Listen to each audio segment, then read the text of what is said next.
Hi, I'm Cynthia Marks, and I head up the Holistic Psychoanalysis Foundation established by my late husband, Dr. Bernard Bale. Welcome to And Now Love. Zach Coco is with us today. He is a professional photographer by trade. In fact, he's even taken photos in this studio. We didn't know that until today. Zach recently completed a book titled World War II Heroes. It is a precious compilation of the stories of many World War II veterans. Some time ago, Zach realized that the information these vets have, their stories and their insights, should not disappear with their passings. Zach and I know each other because he came to our home and interviewed Bernard. Bernard's World War II experience changed the course of his life, and I am pleased that Zach was able to learn of it and put it in writing for us. Thank you for being here, Zach. This is great. Yeah, thank you for having me. Of course, it's a pleasure, and what you've done is terrific. And the first thing I want to ask is, how did you come to decide that you ought to do this? Well, my grandfather was a World War II veteran. He served in the Navy, and he was my hero growing up. I always looked up to him. He instilled a lot of moral values that I have today, and I'd always wanted to sit down and interview him and kind of learn about his service history. I knew little tidbits here and there that my dad had kind of told me, but I moved away from home when I was 18, and I'd make it home maybe once a year, after that.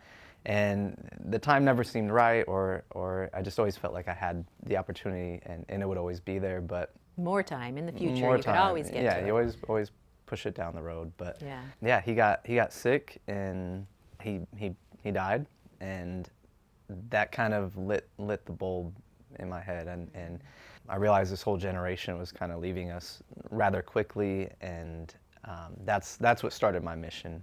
His death was the catalyst for it, and the next year I started seeking out World War II veterans. How did you go about that? Well, it's kind of difficult because they're not out and about. They're under the radar. Very under the radar, not a lot on social media. So there's this wonderful program, national nonprofit called the Honor Flight.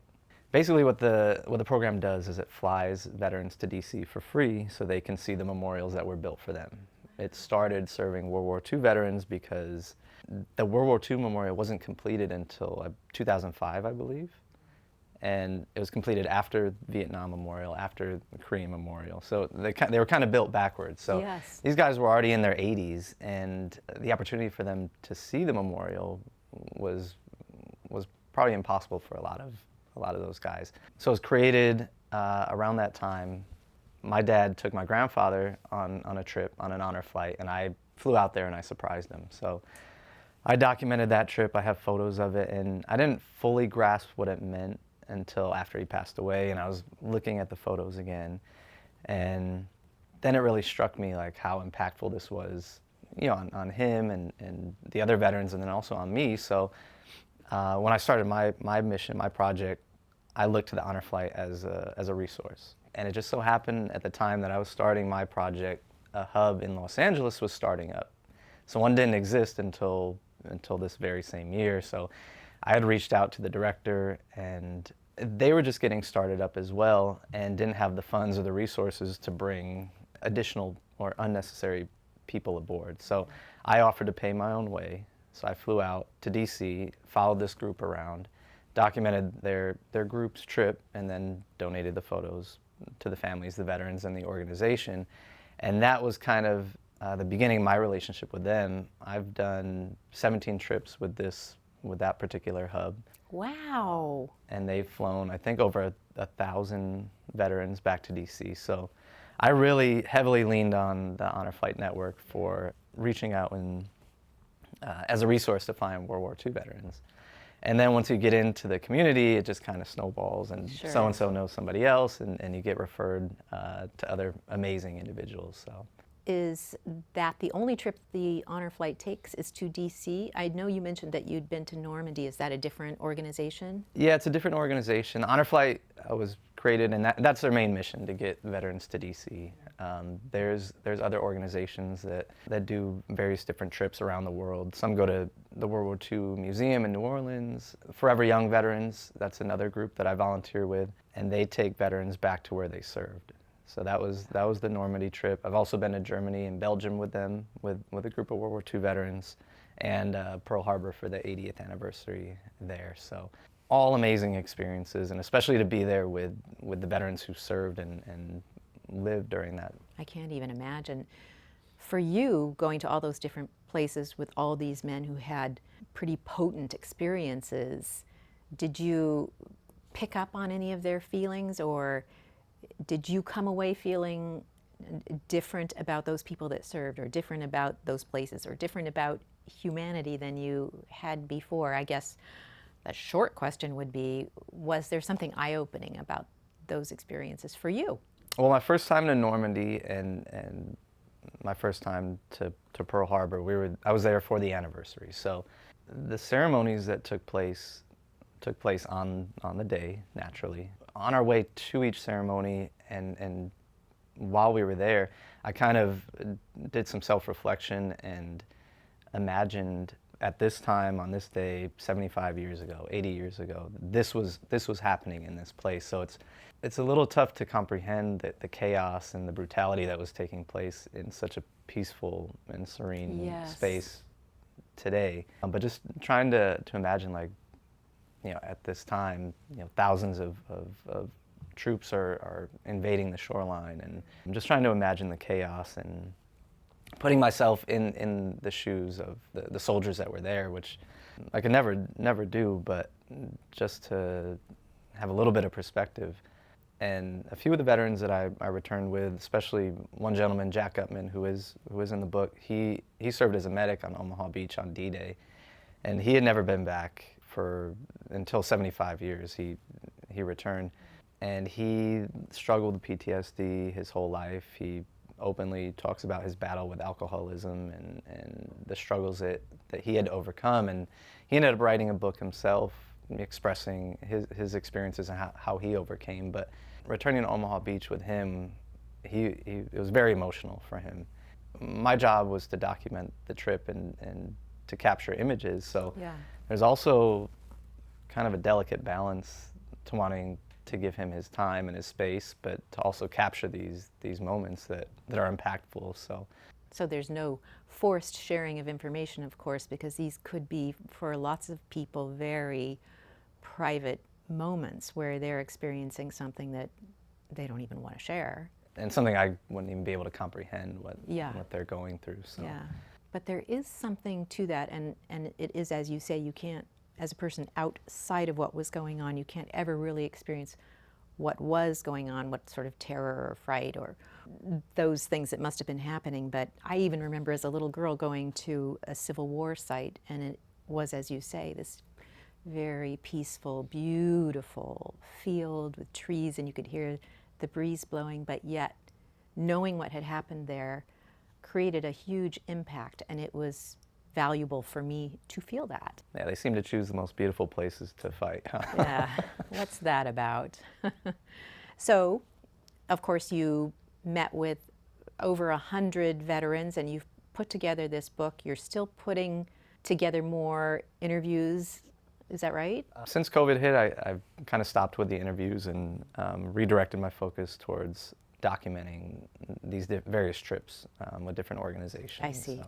And because you are this fabulous photographer, it's not just the stories of these great individuals, but you took some beautiful photos. Yeah, that's my grandfather. So my gosh. He's the reason for it all. So this gentleman was born in Philadelphia. He was born in Philadelphia. He was in the Army Air Corps, and he was stationed in the Philippines before Pearl Harbor was even attacked. So we had troops over there in the Philippines. I believe about 4 months after Pearl Harbor was attacked, essentially our supply lines were cut off because of that. The Navy fleet was decimated, so our troops over there weren't able to be resupplied with rations and ammunition, and they were basically on half rations and had to continue rationing that out so they didn't run out. I believe it was in April of '42, the Japanese had forced our troops back to the Bataan Peninsula and essentially said, surrender or we'll annihilate everybody. General MacArthur, I believe, he reluctantly surrendered. Thousands of our troops were captured by the Japanese and forced on this death march that it's been coined.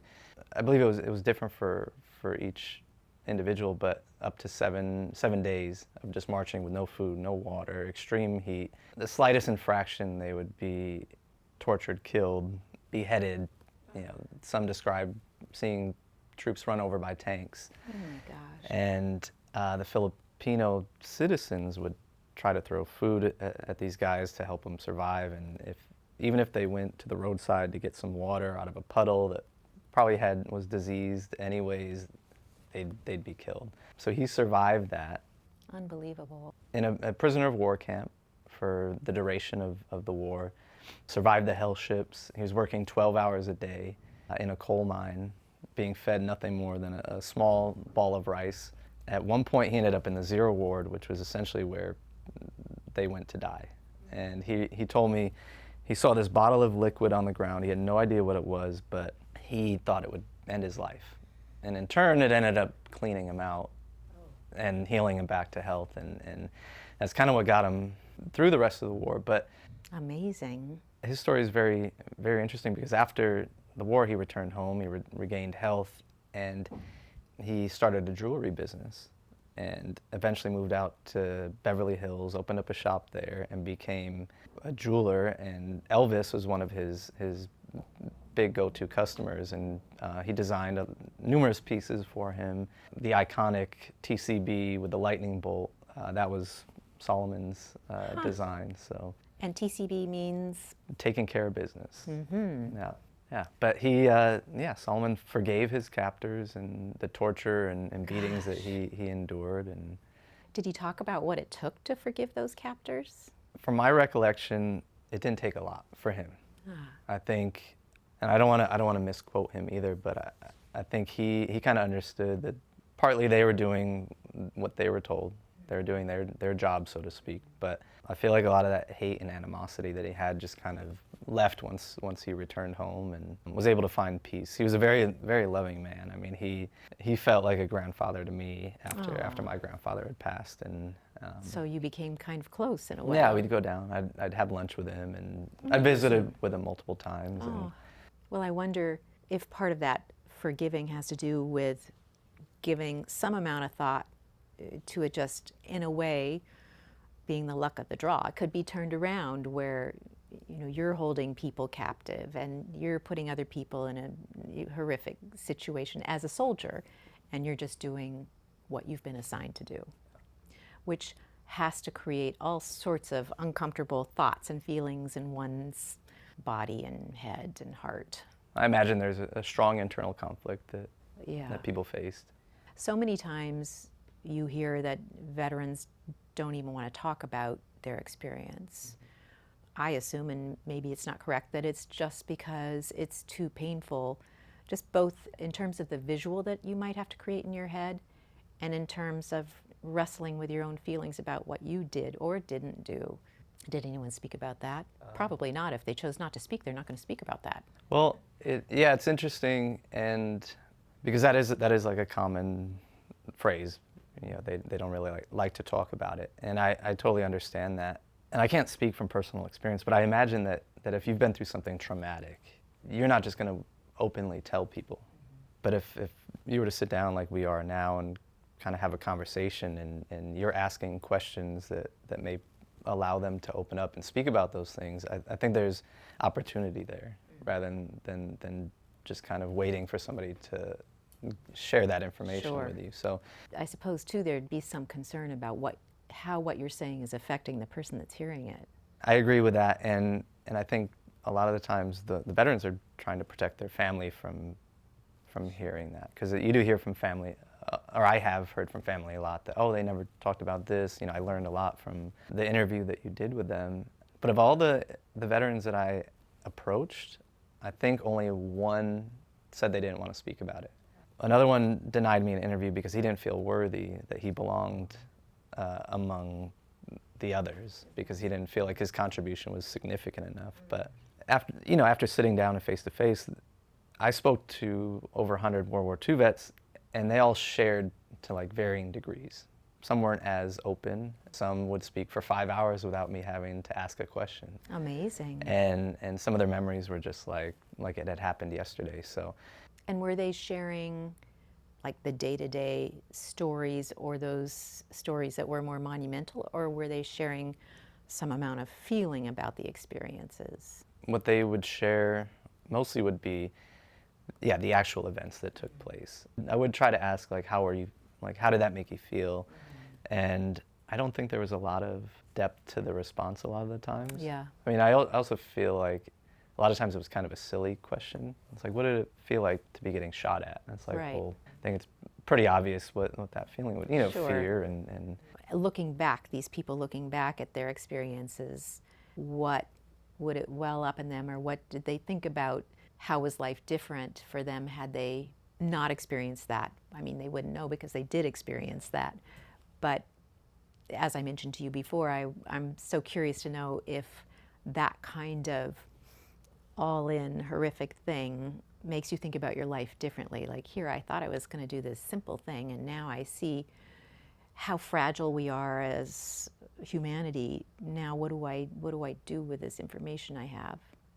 Yeah, I mean, a few of the gentlemen that I spoke with, they entered service as a means to help their family. I mean, remember, our country was in the midst of the Great Depression at the time. So a lot of these guys grew up with nothing, and their families had nothing, and they were getting paid, I think, $50 a month, $50 a week, not a lot of money. And that was enough to help send money home to their family. Yeah. So there was a duty in that. There was a duty in that. And one of the gentlemen I spoke with, he was a paratrooper, jumped into Normandy on D-Day, and he was 16 when he enlisted. He took his brother's birth certificate and lied about his age because he was too young at the time. But I think paratroopers were offered an additional $50 a month as hazard pay. So that was the incentive for him. They weren't really, I can't speak for everybody, but in his circumstance, he wasn't looking at the dangers. He wasn't looking at the repercussions of his decisions. I mean, as a 16-year-old. One of the joys of being 16. Yeah, you don't really have that perspective, and he was looking to better the life of his family. So I know for my favorite veteran, Bernard, his experience in the war was such that he did create a different path for himself. But first he decided he would be a doctor, and then he said, wait a minute, I can't just be a doctor. I have to be a doctor of the heart and the mind. And maybe that way I can get to individuals who can then get to other individuals, and we can create a place where we think about peace first. I think through work such as yours, where we bring to the forefront these people that served, and we support them and we hear their messages and really take it to heart, I'm grateful to you for bringing this to us, and obviously we're all grateful to these people who served. Yeah, I just want to share the information. That's my mission. That's my goal, is to make sure that their duty and sacrifice is not forgotten. And it gave me a lot of perspective and appreciation for the life that I live. And if I'm having a bad day, it's to put it into a different sort of perspective. Yeah. So you mentioned that some of these people would speak to you for hours at a time, and others just a few minutes. Was there any common thread, anything that they all mentioned, or a group of them mentioned about their experience? Probably the most common thread was there's a clear enemy there. They knew what they were fighting for. They knew. I don't think there was much conflict in most of them as to what the mission was. That's interesting. I think a lot of us wonder about that. Do these people know what they're getting into? Yeah, I think compared to other conflicts, Vietnam is also like another polarizing war. There's a lot of controversy surrounding that one, and just the reception when the wars had ended. When World War II ended, there was a giant celebration, and they were welcomed. They were welcomed home, and the Vietnam vets weren't, and they were treated very poorly. And you see that same feeling and emotion in D.C. at the memorials. Like the World War II memorial is a very celebratory space, and the Vietnam memorial is very overwhelming and somber. Very dark. So I don't know if that's intentional or if it's just a result of what they were. But yeah, I think there was a very clear enemy and clear mission at hand. When a lot of them, when asked, would you do it again, they all say, in a heartbeat. My father is a Vietnam vet, and all that you're sharing, I can remember those experiences, him coming home to sort of very lackluster reception, and he too would not talk about his experience, and there was not a little window for me to open to begin to know what that was like for him. Just totally shut down. Anyway, he's passed on, and I'm not able to get that information from him. So in this book too, there are some women. There are some, amazing women in there. That is quite something back in World War II. So what sort of positions did a couple of those women have? One of them was an Army nurse, and she was stationed just outside the Battle of the Bulge, which was like the deadliest battle, I think, in history, definitely of World War II. Another one was a typist, and I believe she stayed stateside. And then another one, Yvonne Carson, she actually grew up in Belgium, and her family had to flee. She's Jewish descent, and her family had to flee Belgium when she was, I believe, 11 or 12. And they were on foot, and treacherous escape. I believe they made their way to Spain, and she had a brother who didn't stick with them and was kind of tricked by somebody saying that they could help him get out. So I believe her parents, and her sister ended up making it off the continent. I believe they went to Jamaica first. They traveled a bunch of different places, but... And were they looking for a place where they would be well received, or a place where they felt like they could earn a living? From what I understood, just, where they would be safe. Getting out of Europe entirely was mission number one. Yes. The duration of the war, she ended up working, like, decoding and encoding messages, but fast forward to the end of the war, they returned back to Europe and found out that her brother had been held in a concentration camp, was eventually killed. And she said 50 of her family members had all been lost to the extermination camps. So almost her entire family was just annihilated. And just unbelievable. So did she speak about what that felt like for her to have not been one of those 50 people? I mean, that's something to contend with. Why me? Why am I still here? Yeah, like survivor's guilt to a degree. Yeah. Not to my recollection. She has a book as well, which is kind of great that a lot of these veterans did put their testimony into a book, and her pages in here only touches on a small part of it, but yeah, that was probably one of my third or fourth interview that I had done, and it must have just really made you want to keep going. Yeah, it's tough to comprehend. It really is. This book is available on your website? It is, yes. The website is picturesforheroes.org. Picturesforheroes.org, and the book is World War II Heroes. Correct. Yeah, and all the imagery and biographies are on the website as well, so you can preview pretty much all the book on there. Mm. And even so, then, if we say we're interested in the woman from Belgium, I think it was, and you sort of then Google her name, you might even find her book. Definitely, yeah. I believe that's available on Amazon and should be easy to find. I see.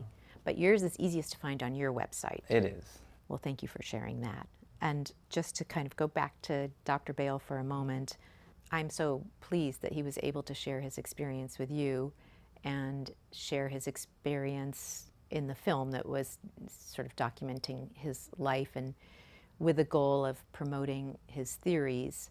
So again, he came out of this World War II experience as a Jew, having survived all of the sort of treacherous events that he went through, and was able to share his story with you, with us, and I am so grateful that he was able to do that. So again, thanks for promoting this for us and for sharing all of these stories, and keep it going. No, of course. I mean, it's an honor to have met Dr. Bale and all the other veterans that I have. And yeah, like I said, my mission is just to get the information out there, make sure that people can read about it and appreciate what people have done to ensure that we have a safe and free country that we live in. So. Yes, yeah. So thank you, and thank you all for listening to this special podcast with Zach. Please come back again soon, and we'll have something new and different to share. Bye for now.